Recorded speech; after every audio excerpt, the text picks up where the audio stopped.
Seorang pria di Desa Ubung Kaje, Denpasar Utara atau Denut, menantang duel pria lain yang diduga mengganggu rumah tangganya. Si Pandu Bradat yang menerima aduan adanya perkelahian tersebut bertindak menjadi mediator bersama Polsek Denut Selasa 9 Mei.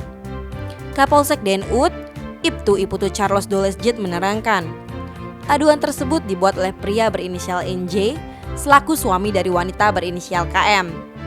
Insiden ini bermula dari adanya chat WhatsApp atau WA yang tidak pantas dari pria lain yakni AR kepada KM. Pesan tersebut pun diketahui oleh NJ, sehingga terjadi cekcok dalam rumah tangga.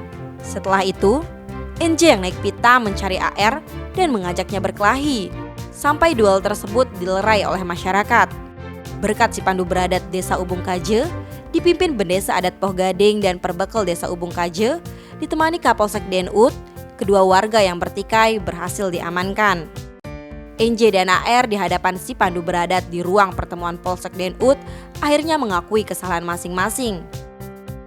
Bahkan, NJ meminta si Pandu Bradat membantu menyelesaikan masalahnya agar tidak timbul konflik serta persepsi lain di masyarakat.